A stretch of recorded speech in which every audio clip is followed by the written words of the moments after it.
Welcome to మోక్ష educations. ఈ video ద్వారా టెక్నికల్ సర్టిఫికేట్ కోర్సులో భాగమైనటువంటి టైలరింగ్ అండ్ ఎంబ్రాయిడరీ కోర్స్ ఎవరైతే చేస్తున్నారో వాళ్ళకి అనేక రకాలైనటువంటి సందేహాలు అనేది కొంతమంది కలిగి ఉండడం జరిగింది.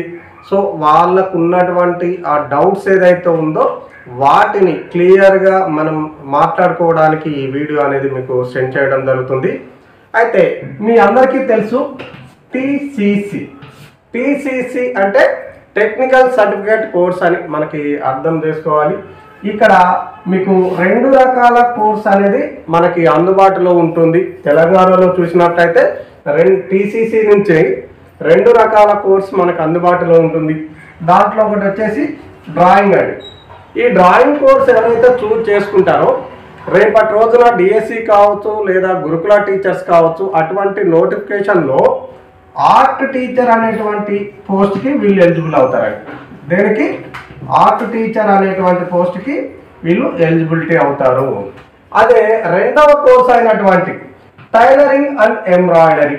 చూడండి, టైలరింగ్ అండ్ ఎంబ్రాయిడరీ ఈ చాలామంది అనుకుంటున్నారు టైలరింగ్ కోర్సు వేరే ఉంటుంది, అదేవిధంగా ఎంబ్రాయిడరీ అనేటువంటిది వేరే ఉంటుంది. రెండు వేరు వేరు కోర్సులు అనుకుంటారు. సో ఇది ఒకటి గుర్తుపెట్టుకోండి, టైలరింగ్ అండ్ ఎంబ్రాయిడరీ అనేది రెండు కలిపి ఒకటే కోర్సు. ఓకే, డ్రాయింగ్ తర్వాత టైలరింగ్ అండ్ ఎంబ్రాయిడరీ గురించి తెలుసుకుంటే ఈ కోర్సు కంప్లీట్ చేసిన వాళ్ళు క్రాఫ్ట్ టీచర్ పోస్ట్కి ఎలిజిబిలిటీ ఉంటారండి. ఏంటది? క్రాఫ్ట్ టీచర్ పోస్ట్కి ఎలిజిబిలిటీ రావడం జరుగుతుంది. సో ఈ విధంగా టీసీసీ నుంచి రెండు రకాల కోర్సెస్ అనేది మనకి ఇవ్వడం జరుగుతుంది. అయితే ఇక్కడ ఇంకో డౌట్ కూడా మీకు వచ్చి ఉండాలి, సార్ డిఎస్సి కావచ్చు లేదా గురుకుల టీచర్స్ కావచ్చు, ఆర్ట్ అండ్ క్రాఫ్ట్ టీచర్ అంటే మేము ఆర్ట్ అండ్ క్రాఫ్ట్ టీచర్ అనేది రెండు ఒకే పోస్ట్ అనుకుంటున్నాము. నిజానికి చాలామంది కన్ఫ్యూజ్ అవుతున్నారు. ఆర్ట్ అండ్ క్రాఫ్ట్ టీచర్ అనేది రెండు వేరు వేరు పోస్టులు. ఆర్ట్ టీచర్ వేరే ఉంటుంది, క్రాఫ్ట్ టీచర్ వేరే ఉంటుంది. ఈ రెండు వేరు వేరు పోస్టులు. డ్రాయింగ్ చేసిన వాళ్ళు ఆర్ట్ టీచర్ అవుతారు, టైలరింగ్ అండ్ ఎంబ్రాయిడరీ చేసిన వాళ్ళు క్రాఫ్ట్ టీచర్ అవుతారు. అయితే మీకు జాబ్ వచ్చిన తర్వాత మీరు స్కూల్లో పనిచేస్తున్న క్రమంలో మిమ్మల్ని ఆర్ట్ అండ్ క్రాఫ్ట్ టీచర్ అని పిలవడం కామన్గా జరుగుతుంది. సో అలా కామన్గా పిలిచేటువంటి ఆ టైటిల్ని రెండు కలిపి ఒకే పోస్ట్ అనేది చాలామంది అనుకుంటున్నారు. అది కాదు. ఓకే, ఈ విధంగా రెండు రకాల కోర్సెస్ అనేది మీకు అందుబాటులో ఉంది. ఈరోజు మనం ఈ క్రాఫ్ట్ టీచర్ జాబ్కి ఎలిజిబిలిటీ ఉన్నటువంటి టైలరింగ్ అండ్ ఎంబ్రాయిడరీ గురించి ఇక్కడ మనం డిస్కస్ చేద్దాం. ఏంటి ఈ టైలరింగ్ అండ్ ఎంబ్రాయిడరీ, ఏముంటుంది కోర్సులో చూసినట్లయితే ఈ టైలరింగ్ అండ్ ఎంబ్రాయిడరీకి సంబంధించి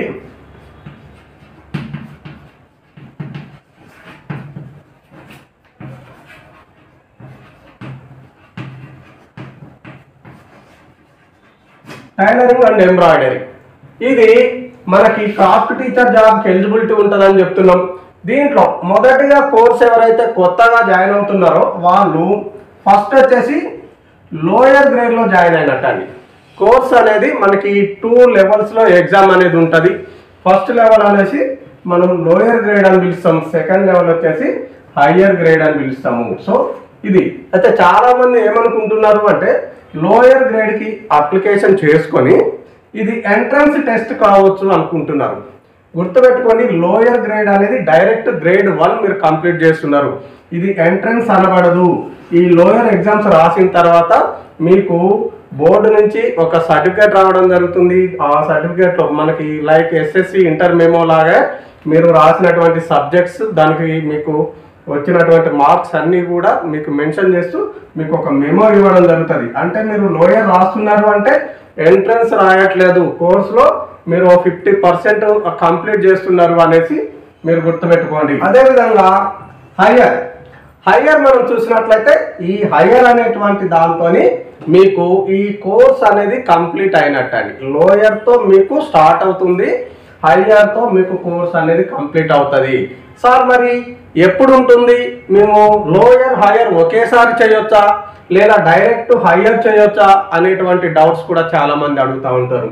అటువంటి ఛాన్సే లేదు. ఎవరైతే కొత్తగా జాయిన్ అవుతున్నారో వాళ్ళు ఫస్ట్ లోయర్లో జాయిన్ అవుతున్నట్టు, ఈ లోయర్ కంప్లీట్ చేసి ఆ ఎగ్జామ్స్ ఎవరైతే రాస్తారో, ఎవరైతే ఎగ్జామ్స్ పాస్ అవుతారో వాళ్ళు నెక్స్ట్ హయ్యర్కి ప్రమోట్ చేయబడతారు. అంటే లోయర్ అయిపోయిన వాళ్ళు మాత్రమే హయ్యర్ చేయడానికి అర్హులు. డైరెక్ట్ హయ్యర్ చేయడానికి కానీ ఒకేసారి రెండు చేయడానికి కానీ అవకాశం లేదు, గుర్తుపెట్టుకోండి. నెక్స్ట్ సార్ హయ్యర్ అయిపోయిన తర్వాత వెంటనే లోయర్ అయిపోయిన తర్వాత వెంటనే హయ్యర్ చేసుకోవచ్చా? అలా కూడా ఉండదు. మనకి బోర్డు ఇయర్లీ 1 టైం మాత్రమే ఈ ఎగ్జామ్స్ అనేది కండక్ట్ చేస్తుంది. జనరల్గా ఎప్పుడైనా మనకి జనవరి ఫిబ్రవరి మధ్యలో ఎగ్జామ్స్ అనేది ఉంటుంది. సో ఈ జనవరిలో లోయర్ కంప్లీట్ చేస్తే నెక్స్ట్ ఇయర్ మనము హయ్యర్ కంప్లీట్ చేయవలసి ఉంటుంది. నెక్స్ట్ ఇయర్ జనవరిలో హయ్యర్ కంప్లీట్ చేయవలసి ఉంటుంది. సో దీంతో మనకి కోర్స్ అనేది కంప్లీట్ అవుతుంది. సార్ లోయర్ హయ్యర్ మాత్రమే ఉంటుందా, ఇంకేమైనా ఈ కోర్సులో ఉంటుందా? గుర్తుపెట్టుకోండి, ఈ లోయర్ కానీ హయ్యర్ కానీ ఇంటి దగ్గర ఉండి మీరు కంప్లీట్ చేసేటువంటి కోర్సెస్ అండి. అంటే వీటి క్లాసెస్ కావచ్చు, వీటికి సంబంధించిన బుక్స్ కావచ్చు, అదంతా మీరు ఇంటి దగ్గర ఉండి పూర్తి చేయొచ్చు. ఎగ్జామ్స్కి మాత్రం మీరు ఫిజికల్గా అటెండ్ అవ్వాలి. ఎక్కడ ఉంటుంది ఎగ్జామ్స్? ఇయర్లీ వన్స్ ఉంటుంది, మీకు అర్థమైపోయింది. మరి ఈ ఎగ్జామ్స్ ఎక్కడ ఉంటుంది? ఎవరి సొంత జిల్లాలో వాళ్ళకి ఈ ఎగ్జామ్ అనేది ఉంటుంది. సో 33 జిల్లాలు ఉన్నట్లయితే 33 జిల్లాల హెడ్ క్వార్టర్స్లో ఈ ఎగ్జామ్స్ అనేది కండక్ట్ చేయబడుతుంది. సో సొంత జిల్లాలోనే ఎగ్జామ్స్ ఉంటుంది. అయితే ఇక్కడ మధ్యలో ఇంకొకటి మీకు ట్రైనింగ్ అనేది ఉంటుందండి. ఈ జనవరిలో మీరు లోయర్ కంప్లీట్ చేస్తారు, వచ్చే సంవత్సరం జనవరిలో హయ్యర్ కంప్లీట్ చేస్తారు అనుకుందాం ఫర్ ఎగ్జాంపుల్.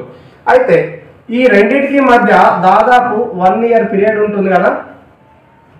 ఈ మధ్యలో మనకి సమ్మర్ హాలిడేస్లో, గుర్తుపెట్టుకోండి, సమ్మర్ హాలిడేస్లో ఎప్పుడు ఏప్రిల్ టు మే మధ్యలో 42 డేస్ టీచర్ ట్రైనింగ్ అనేది ఉంటుందండి. ఏంటి ఈ 42 డేస్ టీచర్ ట్రైనింగ్ అనేది చూసినట్లయితే జనరల్గా ఒక ఆర్ట్ టీచర్ కానీ ఒక క్రాఫ్ట్ టీచర్ కానీ మీరు చూసినట్లయితే ఈ యొక్క జాబ్ చేయడానికి బిఎడ్ అవసరం లేదు. ఏంటది? బిఎడ్ అవసరం లేదు. ఈ డిఎడ్ అనేది కూడా మనకి అవసరం లేదు. ఒక టీచర్ కావాలి అంటే ప్రస్తుతానికి ఉన్నటువంటి మార్గాలు ఏమున్నవి? బిఎడ్ అయినా చేయాలి, డిఎడ్ అయినా చేయాలి. మరి ఆర్ట్ అండ్ క్రాఫ్ట్ వాళ్ళకి బిఎడ్ లేదు, డిఎడ్ లేదు. మరి రేపు వీళ్ళు స్కూల్కి వెళ్ళి టీచింగ్ చేయాలి. సో ఆ టీచింగ్ మెథడ్స్ అనేది కనీసం బేసిక్స్ అయినా వాళ్ళకి తెలిసి ఉండాలి. కాబట్టి వాళ్ళకి లోయర్ అనంతరం లోయర్ ఎవరైతే పాస్ అవుతారో వాళ్ళకి ఏప్రిల్ మే మధ్యలో దాదాపు ఏప్రిల్ 25 నుంచి జూన్ 5 వరకు దాదాపు ఆ డేట్స్లో 42 డేస్ టీచర్ ట్రైనింగ్ అనేది ఉంటుందండి. ఏం నేర్పిస్తారు ఇక్కడ? Teacher training. ఒక టీచర్గా నువ్వు రేపు స్కూల్కి వెళ్ళి టీచింగ్ చేయాల్సి ఉంటుంది కాబట్టి అక్కడ చైల్డ్ సైకాలజీకి సంబంధించిన క్లాసెస్ కావచ్చు, స్కూల్ అడ్మినిస్ట్రేషన్ సంబంధించిన క్లాసెస్ కావచ్చు, దాంతోపాటు కొన్ని రికార్డ్స్ కూడా మనం చేయాల్సి ఉంటుంది. సరే, దాని గురించి తర్వాత చెప్పుకుందాం. కోర్సులో మనం 3 టైమ్స్ పార్టిసిపేషన్ చేస్తాం, లోయర్, హయ్యర్ అండ్ ట్రైనింగ్. సరే, ఇది మేలోనే అయిపోతుంది కాబట్టి జనవరి టు జనవరి 1 ఇయర్ కోర్స్ అని మనం అనుకోవచ్చు. Okay sir, tailoring and embroidery అంటున్నారు, లోయర్, ట్రైనింగ్, హయ్యర్ అంటున్నారు. ట్రైనింగ్ మరి నేను చేయలేదు, హయ్యర్ రాసుకోవచ్చా? ఈ డౌట్ ఒకటి ఉంటుంది. లోయర్ అయిపోయిన తర్వాత 42 డేస్ ట్రైనింగ్ చేయమంటాము, తర్వాత హయ్యర్ రాసుకోవాల్సి ఉంటుంది.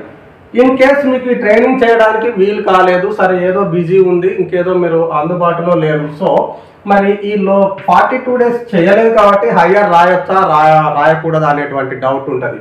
42 డేస్తో సంబంధం లేదు. లోయర్ కంప్లీట్ అయిన ప్రతి ఒక్కరూ హయ్యర్ చేయడానికి అర్హులే. 42 డేస్ కంపల్సరీ ఉండాలి, ఉన్న వాళ్ళే చేయాలి అనేటువంటి రూల్ లేదు. అయితే మరి ఏంటి ఈ 42 డేస్ ట్రైనింగ్ ఇంపార్టెన్సీ అంటే, ఇది ఎవరైతే కంప్లీట్ చేస్తారో వాళ్ళు మాత్రమే డిఎస్సి, గురుకుల టీచర్స్ లాంటివి రాయడానికి అర్హులు.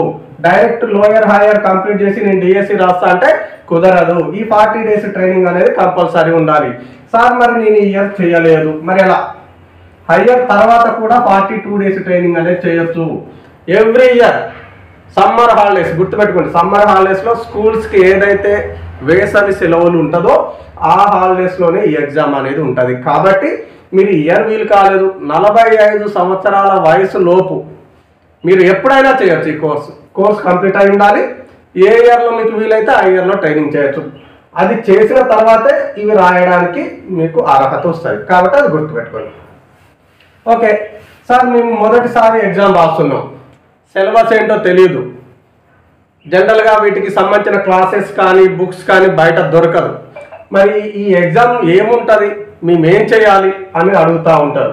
గుర్తుపెట్టుకోండి, టైలరింగ్ అండ్ ఎంబ్రాయిడరీ మీకు కోర్సు టైటిల్లోనే మీకు మీ సబ్జెక్ట్ ఏంటో తెలిసిపోతుంది. మీరు ఏం చేయాల్సి ఉంటుంది, అక్కడ టైలరింగ్ చేయాల్సి ఉంటుంది, అలాగే ఎంబ్రాయిడరీ చేయాల్సి ఉంటుంది. అంటే కుట్లు అల్లికలకు సంబంధించినటువంటి సిలబస్ ఉంటుంది. మీకు ఎగ్జామ్లో కూడా మీరు కుట్టడం ఏది అల్లికలు చేయడం లాంటిదే మీకు సిలబస్ అయి ఉంటుంది. సో మీరు ఎగ్జామ్లో కుట్లు అల్లికలు అనేది చేయబోతున్నారు అని గుర్తుపెట్టుకోండి. మరి దీనికి మేము ప్రిపేర్ అవ్వడం ఎలా అనేది చూద్దాం. ఎవరైతే ఎగ్జామ్కి వెళ్తున్నారో వాళ్ళు కొన్ని మెటీరియల్స్ మీరే తీసుకెళ్లాల్సి ఉంటుంది. ఈ ఎగ్జామ్స్ బోర్డు కండక్ట్ చేస్తుంది. సో ప్రతి జిల్లాకి ఎగ్జామ్ సెంటర్ ఉంటుంది అని నేను చెప్పడం జరిగింది.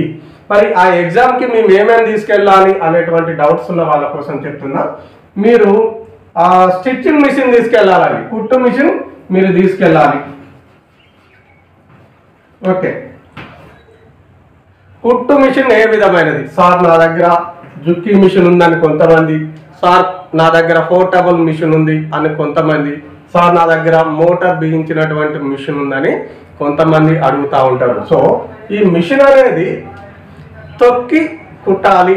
సో మీకు మోటార్ ఉన్నటువంటి మిషన్ తీసుకెళ్ళినప్పటికీ మీకు మోటార్ యూజ్ చేస్తూ కుట్టడానికి అనుమతి ఇవ్వరు. కాబట్టి మోటార్ యూజ్ చేయనటువంటి మిషన్, ఒకవేళ దానికి కొంతమంది మిషన్కి ఆ మోటార్ అనేది ఫిక్స్డ్గా అది బిగించి ఉంటుంది, పర్వాలేదు తీసుకెళ్ళచ్చు. బట్ ఎగ్జామ్లో మీకు ఆ కరెంట్ అనేది సప్లై చేయరు, మీరు తొక్కుతూ కుట్టాల్సి ఉంటుంది. సార్ నా దగ్గర పెద్ద మేకర్ ఉంది, చిన్న మేకర్ ఉంది అని కొంతమంది అంటూ ఉంటారు. సరే, మేకర్ అనేది చిన్నదా పెద్దదా కాదు, తొక్కుతూ కుట్టి వాళ్ళకి మీరు ఆ ఎగ్జామ్ కంప్లీట్ చేయాలి. కాబట్టి మిషన్ తీసుకెళ్ళండి. కొంతమంది పోర్టబుల్ మిషన్ ఉంది, చిన్నగా ఏదో ఈ మధ్య ఆన్లైన్లో దొరుకుతుంది, అది ఉంది అంటున్నారు, అవి యాక్సెప్ట్ చేయరు. ఓకే, మిషన్ తీసుకెళ్ళాలి. సార్ ఇంకేం తీసుకెళ్ళాలి? ఒక వ్యక్తి కుట్లు అల్లికలు చేసే సమయంలో ఎటువంటి మెటీరియల్స్ వాడతారో, ఏమేమి వాడతారు? ఒక కుట్టు మిషన్ యూజ్ చేసేటువంటి వ్యక్తి మనం డ్రెస్సులు కుట్టించుకునే దగ్గర గమనిస్తూ ఉంటాం, సీజర్స్ తీసుకెళ్ళాలి. ఓకే, అదేవిధంగా దానికి సంబంధించిన నీడిల్స్, సూదులు తీసుకెళ్ళాలి, మిషన్తో ఉన్నటువంటి సూదులు తీసుకెళ్ళాలి. థ్రెడ్స్ కనీసం ఒక 3-4 కలర్స్ మనం ఆ దారాలు తీసుకెళ్ళాలి. దాంతోపాటు వీలైతే ఒక 2 హుక్స్ కావచ్చు, అదేవిధంగా ఒక 2 బటన్స్ కావచ్చు, ఇంకా మిగతా సరంజామా కూడా మీరు తీసుకెళ్లాల్సి ఉంటుంది. కుట్టడానికి మనం ఆ స్టిచ్చింగ్ చేసే సమయంలో వాడేటువంటి మెటీరియల్ ఏదైతే ఉందో అవన్నీ కూడా అభ్యర్థి సెంటర్కి తీసుకొని వెళ్ళాలి. ఎగ్జామ్ సెంటర్లో ఇవి మీకు ప్రొవైడ్ చేయరు. వీలైతే కుర్చీ కూడా తీసుకొని వెళ్ళండి, మీరు కూర్చునే కుర్చీ కూడా మీరే తీసుకెళ్ళండి. సార్ మరి అవి కూడా ఇవ్వరా ఎగ్జామ్ సెంటర్లో? అంటే అక్కడ అందుబాటులో ఉంటే ఇవ్వచ్చు, కానీ ఖచ్చితంగా ఉండకపోవచ్చు. ఎందుకంటే నిజానికి ఇక్కడ మీరు గమనించినట్లయితే కుట్టడానికి ఒక కంఫర్ట్ ఉన్నటువంటి చైర్ మీకు కలిగి ఉండాలి. అక్కడ వాళ్ళు ఇచ్చేది ఒక చిన్న టేబుల్ ఇవ్వచ్చు, లేదా మామూలుగా మనం రెగ్యులర్గా ఇంట్లో కూర్చున్నటువంటి మామూలు ప్లాస్టిక్ చైర్స్ ఇవ్వచ్చు. అవి స్టిచ్చింగ్ చేయడానికి అనుకూలంగా ఉండదు. కాబట్టి మీరు ఏదైతే మీరు ఇంట్లో స్టిచ్చింగ్ చేసేటప్పుడు వాడుతున్నారో ఆ టేబుల్ తీసుకొని వెళ్ళండి, మీకు కంఫర్ట్ ఉంటుంది, ఎగ్జామ్ ఈజీగా మీరు కంప్లీట్ చేయడానికి దోహదపడుతుంది. ఓకే, మిషన్ తీసుకెళ్ళాలి, దాంతోపాటు సీజర్స్, నీడిల్స్, థ్రెడ్స్ అన్ని కూడా మీరు తీసుకెళ్ళాలి. నెక్స్ట్ వచ్చేసి ఎంబ్రాయిడరీకి సంబంధించి చూద్దాం. దీంట్లో కుట్టడం ఉంటుంది, అల్లికలు ఉంటుంది అని చెప్పడం జరిగింది. ఈ ఎంబ్రాయిడరీలో ఏం చేస్తారు? రింగ్ ఉంటుంది కదా, మనం క్లాత్ బిగించేటువంటి ఆ ఫ్రేమ్ ఏదైతే ఉంటుందో రౌండ్గా ఆ రింగ్, అది ప్లాస్టిక్ కావచ్చు, వుడెన్ కావచ్చు, మీకు ఏది చిన్నదా పెద్దదా మీ ఇష్టము, ఒక రింగ్ తీసుకెళ్లాల్సి ఉంటుంది. దీంతో పాటు ఎంబ్రాయిడరీ చేయడానికి కొన్ని థ్రెడ్స్ ఉంటుంది కదా, ఇవి డిఫరెంట్ టైప్స్ కలర్స్లో ఉంటుంది, మల్టీ కలర్స్లో ఉంటుంది, లావుగా కూడా కొన్ని ఉంటుంది. సో ఈ థ్రెడ్స్ కూడా తీసుకెళ్ళండి, కనీసం 3-4 కలర్స్ థ్రెడ్స్ అనేది మీరు తీసుకెళ్ళాలి. దాంతోపాటు ఈ ఎంబ్రాయిడరీ చేయడానికి ఉపయోగించేటువంటి నీడిల్స్, ఆ సూది ఏదైతే ఉంటుందో ఆ సూది కూడా తీసుకెళ్ళండి. సో మార్కింగ్ చేయడానికి ఒక మార్కర్ కూడా ఉండాలి. ఇవన్నీ కూడా అంటే టైలరింగ్ ఎంబ్రాయిడరీ చేయడానికి మనం ఇంట్లో రెగ్యులర్గా యూజ్ చేసేటువంటి ప్రతి మెటీరియల్ మీరే తీసుకెళ్ళాలి. సార్ ఎగ్జామ్ బోర్డు వాళ్ళు కండక్ట్ చేస్తున్నారు, సో మేము ఇదంతా తీసుకెళ్తాం, మరి ఎగ్జామ్ సెంటర్లో మాకు ఏమి ఇస్తారు? రైట్, ఎగ్జామ్ సెంటర్లో మీకు క్వశ్చన్ పేపర్ ఇస్తారు ఫస్ట్. ఓకే, మీరు ఏం చేయాలి? కుట్లు అల్లికలు చేయాలి కాబట్టి దాదాపు ఖచ్చితంగా ఇంత ఇస్తారని కాదు, దాదాపు 2 మీటర్స్ పొడవు ఉన్నటువంటి క్లాత్ ఇస్తారు. అది పాలిస్టర్ ఇవ్వచ్చు, కాటన్ ఇవ్వచ్చు, సో వాళ్ళకి ఏది తక్కువ ధరలో దొరికితే అది మీకు 2 మీటర్స్ క్లాత్ ఇస్తారు. దాంతోపాటు ఒక బ్రౌన్ షీట్ కూడా ఇస్తారు. బ్రౌన్ షీట్ అంటే మీకు తెలుసు, మనం డ్రాఫ్టింగ్ చేయడానికి యూజ్ చేస్తాం. మన చిన్నతనంలో బ్రౌన్ కలర్లో నోట్ బుక్స్కి అట్టాలు వేస్తాం కదా, సో అప్పుడు పేపర్ లాగా ఉండేది, ఇప్పుడు అన్ని రెడీమేడ్ దొరుకుతుంది. సో ఆ పేపర్ బ్రౌన్ షీట్ అంటారు. ఈ బ్రౌన్ షీట్ అనేది ఇస్తారు. ఈ 3 మాత్రమే ఎగ్జామ్ సెంటర్లో ఇస్తారు. సో ఈ క్లాత్ అనేది స్టిచ్చింగ్ చేయాలి, ఈ బ్రౌన్ షీట్లో డ్రాఫ్టింగ్ చేసి ఈ 2 ఒక కవర్లో పెట్టి వాళ్ళకి ఇచ్చి రావాల్సి ఉంటుంది. ఇవి తప్ప మిగతావన్నీ కూడా ఎవరిది వాళ్ళే తీసుకెళ్ళాలి. ఓకే, ఇప్పుడు అర్థమైంది. టైలరింగ్ అండ్ ఎంబ్రాయిడరీ చేస్తున్నాము, మెటీరియల్ కూడా మేము తీసుకెళ్తున్నాము. సార్ మరి ఎగ్జామ్ ఎలా ఉంటుంది, ఎన్ని రోజులు ఉంటుంది, ఎలా ఉంటుంది, ఎన్ని రోజులు ఉంటుంది అనేది చూద్దాం. మీకు చెప్పా కదా, ఫస్ట్ టైం లోయర్ రాస్తున్న వాళ్ళు ఉన్నారు, హయ్యర్ రాస్తున్న వాళ్ళు ఉన్నారు. సో లోయర్ అయిపోయి హయ్యర్ రాస్తున్న వాళ్ళు ఉన్నారు. లోయర్ వాళ్ళకి ఓన్లీ 1 డే ఎగ్జామ్ ఉంటుందండి. ఓన్లీ 1 డే ఉంటుంది.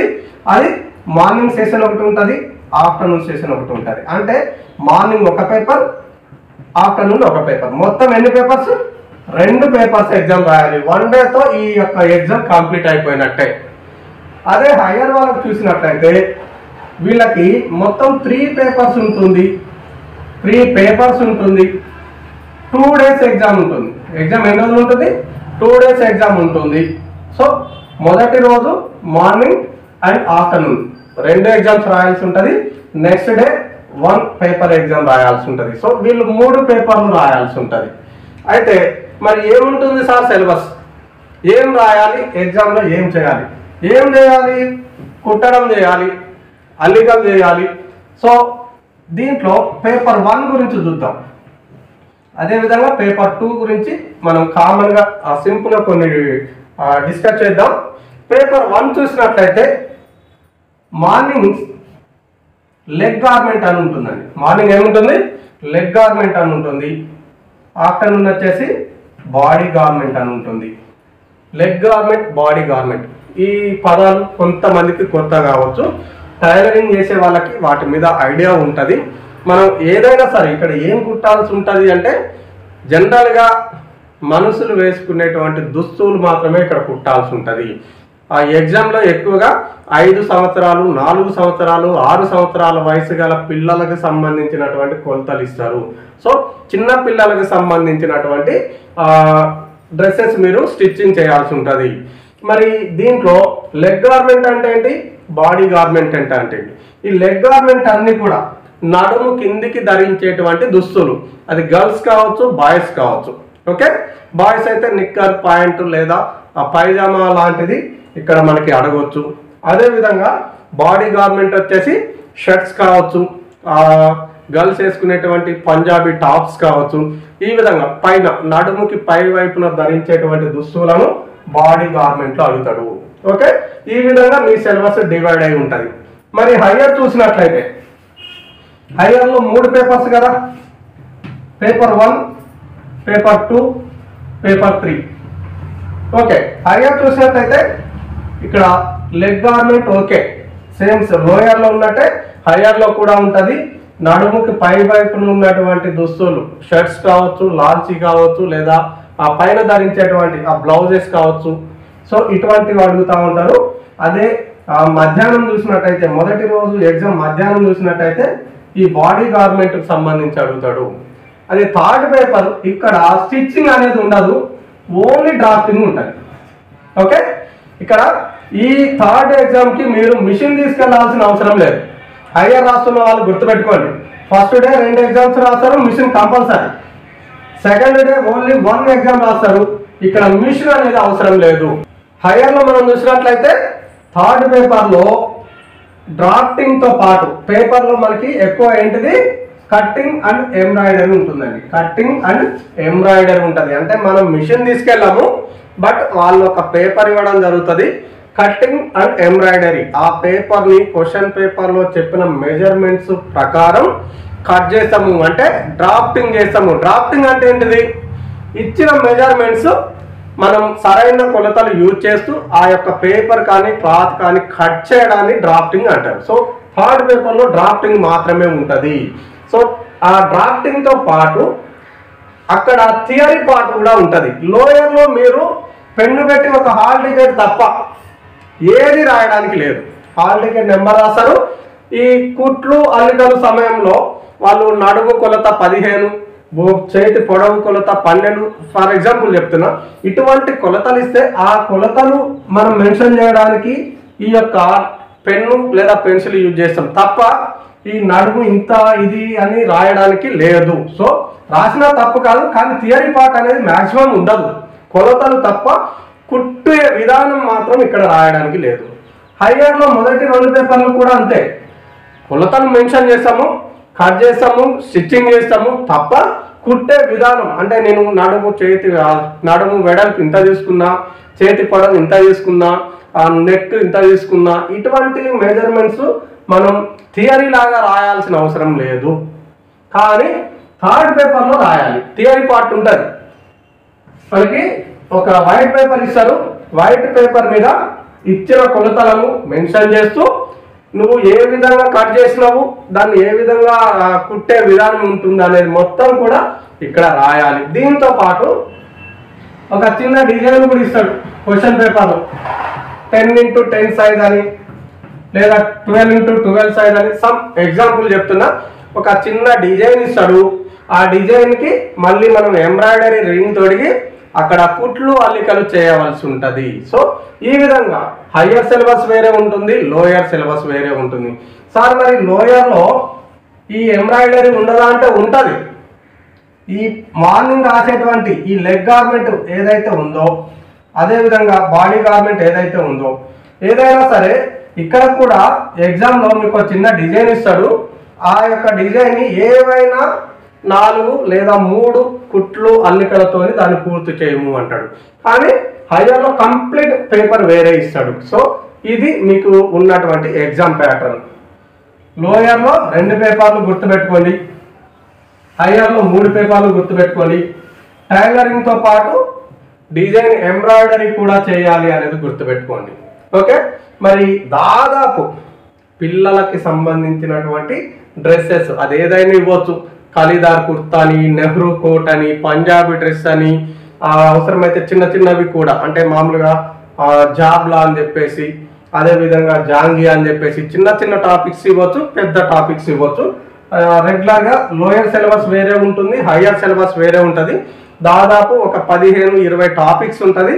ఆ టాపిక్స్ నుంచే మీకు ఎగ్జామ్ జరుగుతుంది. సో ఆ 20 టాపిక్స్ ప్లస్ ఏదైతే ఉందో వాటిని మీరు నేర్చుకుంటే సరిపోతుంది. ఓకే, ఇంకా ఈ లోయర్కి హయ్యర్కి మనం చూసినట్లయితే పేపర్ 1 కంప్లీట్ ఏం చెప్తున్నాం మనము, పేపర్ 1 లెగ్ గార్మెంట్ అని చెప్తున్నాము, పేపర్ 2 బాడీ గార్మెంట్ అని చెప్తున్నాం. ఈ లెగ్ గార్మెంట్ లో మరి సార్ మాకు మార్క్స్ ఎట్లా ఉంటుంది, okay leg garment body garment అంటున్నాం కదా, మార్క్స్ ఎలా ఉంటుంది అని చూసినట్లయితే ఫర్ ఎగ్జాంపుల్ హయ్యర్ వాళ్ళు కూడా చూడండి, మీకు ఫస్ట్ 2 పేపర్లో ఎక్స్ప్లెయిన్ చేస్తున్నా. Leg garment body garment marks ఎలా ఉంటుంది అంటే, ఫర్ ఎగ్జాంపుల్ ఫస్ట్ పేపర్ చూద్దాం. ఇక్కడ మీకు ఒక చిన్నపిల్లలకు సంబంధించినటువంటి పాయింట్ స్టిచ్చింగ్ చేయమని అడిగిండు అనుకుందాం. సో ఈ యొక్క దీనికి సంబంధించి మనం మార్క్స్ ఎలా డివైడ్ అవుతుంది చూద్దాం. ఫస్ట్ ఏం చేస్తాడు, క్వశ్చన్ పేపర్లో ఉంటే మీకు బ్రౌన్ చార్ట్ ఇస్తారు కదా, ఒక పేపర్ ఇస్తారన్నాం కదా, ఆ చార్ట్ మీద క్వశ్చన్ పేపర్లో కొన్ని కొలతలు ఇస్తాడు. నడుము వెడల్పు ఇంత, అదేవిధంగా కాలు పొడవు ఇంత, ఇటువంటి మెజర్మెంట్స్ కొన్ని మెన్షన్ చేస్తాడు. ఆ మెన్షన్ చేసినటువంటి మెజర్మెంట్స్ డ్రాఫ్టింగ్ చేయము అంటాడు. డ్రాఫ్టింగ్ అంటే ఏంటిది, మనకి ఇచ్చిన పేపర్ మీద ఆ మెజర్మెంట్స్ తీసుకొని అది ఆ పేపర్ కట్ చేయాలి. ఆ కట్ చేసిన పేపర్స్ కూడా అక్కడ మీరు ఇవ్వాల్సి ఉంటుంది. సో దానికి దాదాపు ఒక 10 నుంచి 20 మధ్యలో మార్క్స్ ఉంటుంది. ఎగ్జాంపుల్ చెప్తున్నా, మార్క్స్ మారుతూ ఉంటుంది. తర్వాత ఏదైతే పేపర్ మీద మనం మెజర్మెంట్ తీసుకొని డ్రాఫ్టింగ్ చేసామో ఆ డ్రాఫ్టింగ్ చేసిన ప్రకారం మీకు ఇచ్చిన 2 మీటర్స్ క్లాత్ ఇస్తాడని చెప్పుకున్నాం కదా. ఈ 2 మీటర్స్ క్లాత్ అనేది స్టిచ్చింగ్ చేయము అంటాడు. సో ఆ స్టిచ్చింగ్ చేసినందుకు మీకు ఎంత దాదాపు 20 మార్క్స్ నుంచి 30 మార్క్స్ వరకు మీకు ఇస్తూ ఉంటారు, ఓన్లీ స్టిచ్చింగ్ చేసినందుకు. దాని తర్వాత ఈ యొక్క పాయింట్ ఏదైతే ఉందో దానికి బెల్ట్ పట్టీలు పెట్టినందుకు ఒక 10 మార్క్స్ ఇవ్వచ్చు. లేదా మీకు పాకెట్ దానికి కుట్టుము అంటాడు, దానికి ఒక 10 or 5 మార్క్స్ ఇవ్వచ్చు. ఓకే, అదేవిధంగా మనం చెప్తున్నాం కదా, ఒక చిన్న డిజైన్ ఇస్తాడు, ఆ డిజైన్కి ఒక ఎంబ్రాయిడరీ ఏదైనా 4 అల్లికలు చేయమంటాడు, దానికి ఒక 10 మార్క్స్ ఇవ్వచ్చు. సో ఈ ఇచ్చినటువంటి పాయింట్నే ఒక్కొక్క భాగానికి కొన్ని మార్క్స్ అలాట్ చేస్తాడు. సో ఆ ప్రకారం మీకు ఎగ్జామ్లో మార్క్స్ అనేది ఉంటుంది. సార్ ఎన్ని మార్కులు ఉంటుంది, ఓకే ఎన్ని మార్కులు ఉంటుంది, ఎన్ని మార్క్స్ మాకు వస్తే పాస్ అవుతాం. పేపర్కి 100 మార్క్సులు ఉంటుంది, కనీసం 40 వస్తే పాస్ అండి. ఏంటది, కనీసం 40 వస్తే పాస్ అయినట్టు. 40 కంటే 1 మార్కు తక్కువ వచ్చినా ఫెయిల్ అయినట్టు. సార్ మరి నాకు 39 వచ్చినాయి, నేను ఫెయిల్ అయినా. నెక్స్ట్ ఇయర్ లోయర్ హయ్యర్, లోయర్కి సప్లిమెంట్ కట్టి హయ్యర్ లోయర్ ఒకేసారి రాయొచ్చు అంటే అట్లా ఉండదు. సార్ మరి నేను పేపర్ 2లో ఫెయిల్ అయినా, పేపర్ 1 పాస్ అయినా, నెక్స్ట్ ఇయర్ నేను ఓన్లీ 2 ఒకటి రాసుకోవచ్చు అంటే అలా కూడా ఉండదు. సార్ నేను మంచిగా స్టిచ్చింగ్ చేసిన, మంచిగా కుట్టినా, కానీ మార్కు తక్కువ వచ్చి ఫెయిల్ అయినా, రికౌంటింగ్ పెట్టుకోవచ్చా అంటే అది ఉండదు, రివాల్యూషన్ పెట్టొచ్చా అంటే అది ఉండదు. వన్స్ ఫెయిల్ అయితే 1 ఇయర్ వరకు ఆగాల్సిందే, మళ్ళీ ఉన్న 2 పేపర్లు రాయాల్సిందే ఒకసారి ఫెయిల్ అయితే. కాబట్టి ఫెయిల్ కాకుండా మీరు ప్రాక్టీస్ చేసుకొని వెళ్ళడం మంచిది. మీకు సిలబస్ ఏంటో తెలుసుకొని ఆ సిలబస్ ప్రిపేర్ అవ్వడం మంచిది. సో ఆ విధంగా మీరు ప్లాన్ చేసుకోండి. ఓకే, ఇది హయ్యర్లో కూడా అంతే కదా, 3 పేపర్లు ఉంటుంది. ఒకటి ఫెయిల్ అయినా అన్ని ఫెయిల్ అయినట్టే, మళ్ళీ హయ్యర్ కోసం 1 ఇయర్ ఆగాలి, మళ్ళీ 3 పేపర్లు రాయాలి. ఇదొకటి గుర్తుపెట్టుకోండి. ఇది మీకు ఉన్నటువంటి టైలరింగ్ అండ్ ఎంబ్రాయిడరీకి సంబంధించినటువంటి అంశాలు గుర్తుపెట్టుకోండి. మిషన్ మంచిది తీసుకెళ్ళండి. ఏదైనా రిపేర్ ఉంటే ఇంటి దగ్గరే 1-2 సార్లు చెక్ చేసుకోండి. ఎందుకంటే మీరు వెళ్ళేది ఎగ్జామ్, ఇన్ టైంలో మీకు ఇచ్చినటువంటి టాపిక్ మీరు కుట్టి వాళ్ళకి ఇచ్చి రావాల్సి ఉంటుంది. అక్కడికి వెళ్ళిన తర్వాత మిషన్ సతాయిస్తే మళ్ళీ మీరు రిపేర్ సెంటర్కి వెళ్ళడానికి తీసుకురావడానికి పర్మిషన్ ఉండదు. ఒకవేళ మీకు 5 నిమిషాలు టైం ఇచ్చినా అది ఎక్కడో ఉంటుంది, వెళ్ళి వచ్చే అంత పరిస్థితి ఉండదు. కాబట్టి మంచి మిషన్ తీసుకెళ్ళండి. సార్ నాకు మిషన్ లేదని ఫోన్ చేస్తూ ఉంటారు. మీకు మిషన్ లేకపోతే ఇంకెవరిదైనా అడ్జస్ట్ చేసుకోవాలి, లేదా కొనుక్కోవాలి, ఇంకేదో మీరే ప్రయత్నం చేసుకోవాలి. ఓకే, నాకు కాల్స్ చేయొద్దు, మిషన్ మీరే తీసుకెళ్ళాలి. స్టిచ్చింగ్ సంబంధించినటువంటి ఆల్ మెటీరియల్స్ ఏదైతే ఆ కొలతల టేప్ ఉంటుందో, సీజర్స్ ఉంటుందో, మార్కింగ్ చేసేటువంటి ఆ మార్కర్స్ ఏదైతే ఉంటుందో, దాంతోపాటు హుక్స్, గుండీలు లాంటివి నిజానికి వాళ్ళు ఇవ్వాలి. ఎగ్జామ్ సెంటర్లో అందుబాటులో ఉండకపోవచ్చు. వాళ్ళు ఏం చేస్తారంటే, ఒకవేళ నువ్వు గుండి కుట్టినప్పుడు ఏవైతే అది స్టిచ్చింగ్ చేస్తామో జస్ట్ ఆ మార్కింగ్ కుట్టి పో అంటారు, దానికి మేము మార్క్స్ చేస్తామంటారు. లేదు మీరు ఒక 2 తీసుకెళ్ళండి, అక్కడ గుండి కూడా ఉంటే మంచికి బై మార్క్స్ వస్తాయి. కాబట్టి 2 హుక్స్లు కావచ్చు, 2 గుండీలు కావచ్చు, మీరు తీసుకెళ్ళండి.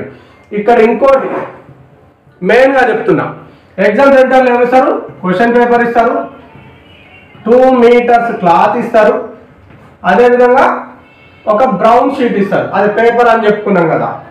ఈ 2 మీటర్స్ క్లాత్ అనేది అంటే నిజానికి ఒక సెంటర్కి ఒక 200 నుంచి 300 మంది అటెండ్ అవుతూ ఉంటారు. సో వాళ్ళకి వచ్చేటువంటి మెటీరియల్ ఒక తానల్ లాగా లేదా ఒక రోలింగ్, ఒక మొత్తానికైతే ఒక పెద్ద బండిల్ వస్తుంది. ఈ 2 మీటర్స్ కట్ చేస్తూ ఒక్కొక్కరికి ఇస్తూ వస్తారు, లేదా వెళ్ళగానే ముందే వాళ్ళు కట్ చేసి పెట్టుకుంటారు, ఒక్కొక్కరికి ఇస్తూ వస్తారు.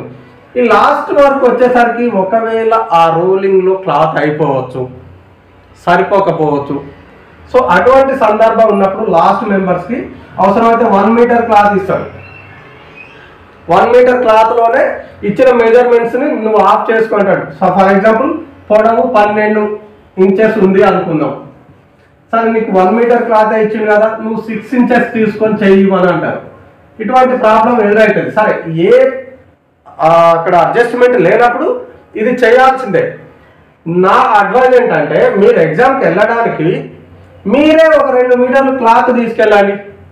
అక్కడ వాళ్ళు ఇచ్చేది సరిపోకపోయినా లేదా అక్కడ వాళ్ళు ఇచ్చే విషయంలో ఏదైనా డిస్టర్బెన్స్ ఉన్నా మీ దగ్గర ఉన్న క్లాత్ యూజ్ చేసుకోవచ్చు. చెప్పండి, లేదా వాళ్ళే చెప్తారు మీ దగ్గర క్లాత్ ఉంటే యూజ్ చేయండి అని చెప్తారు. సో 2 మీటర్స్ క్లాత్ కూడా మీరే పట్టుకోకండి. ఈ బ్రౌన్ షీట్ ఇది కూడా పెద్ద ప్రతిసారి ఒక డిస్టర్బెన్స్. కొన్ని సెంటర్స్లో ఈ షీట్స్ ఇవ్వరు, ఏదో వైట్ చార్ట్ ఇస్తారు. నిజానికి 2 వైట్ చార్ట్స్ పొడవు ఉంటుంది బ్రౌన్ షీట్ అనేది. మనం బయట బుక్ స్టాల్స్లో దొరుకుతుంది. ఈ చిన్న చార్ట్ ఇస్తే ఆ మెజర్మెంట్ ఆ చార్ట్ మీద సరిపోదు. కాబట్టి ఈ షీట్స్ కూడా వీలైతే ఒక 2-3 తీసుకెళ్ళండి. 5-10 రూపాయలు ఉంటుంది ఒకటి. 2-3 షీట్స్ క్లాత్ కూడా మీరే తీసుకెళ్ళండి. ఎగ్జామ్ సెంటర్లో సఫిషియెంట్గా ఇచ్చున్నారు, ఓకే మేము ఇచ్చిందే స్టిచ్చింగ్ చేయాలంటే నో ప్రాబ్లం, వాళ్ళు ఇచ్చింది చేసేయండి, మీది మీకే ఉంటుంది. లేదు అక్కడ సరిపోయేటువంటి క్లాత్ లేదు లేదా వాళ్ళకి అందుబాటులో లేదు, సార్ నేను తెచ్చుకున్నా నేను యూజ్ చేసుకుంటా, చెప్పండి, కుట్టండి, ఇచ్చేయండి. ఓకే. ఇక్కడ ఇంకోటి, చాలామంది ఎగ్జామ్కి అటెండ్ అయ్యి కుడుతున్నారు, అయిపోయింది కదా ఎగ్జామ్ సార్ చూసిర్రు అంటే ఓకే బాగుందమ్మా అని చెప్తున్నారు. ఈ కుట్టింది మళ్ళీ వీళ్ళే తీసుకొచ్చుకుంటున్నారు. మరి మీకు మార్క్స్ ఎలా రావాలి? ఇవన్నీ బోర్డుకి పంపివ్వాలి, ఆ బోర్డులో వాల్యుయేషన్ జరగాలి, మీకు మార్క్స్ అలాట్ చేయాలి. ఈ తెలియజేస్తున్న పొరపాటు ఎవరు కావాలని చేయరు. ఏం చేయాలి అంటే ఎగ్జామ్ అయిపోయిన తర్వాత వాళ్ళు ఒక ఎన్వాలప్ పేపర్ ఇస్తారు, A4 సైజ్ పెద్ద కవర్ ఇస్తారు. మీరు కుట్టింది, మీరు కట్ చేసిన బ్రౌన్ షీటు, కుట్టిన క్లాత్ ఇవన్నీ కూడా దాంట్లో పెట్టి పిన్ చేసి మీ హాల్ టికెట్ నెంబర్, మీరు లోయరా హైయరా సంథింగ్ రాసి ఎగ్జామినర్కి ఇవ్వాలి. సో ఈ విధంగా మీ యొక్క ఎగ్జామ్ అనేది కంప్లీట్ చేసినట్టు. ఇది గుర్తుపెట్టుకోండి. ఇయర్లీ 1 టైం ఉంటుంది, 40 మార్క్స్ మినిమం రావాలి. సో మంచిగా కుట్టిన వాళ్ళకి 80 to 100 మధ్యలో వచ్చేటువంటి అవకాశాలు ఉంటుంది. మార్క్స్ అనేది కూడా ఇంపార్టెంట్.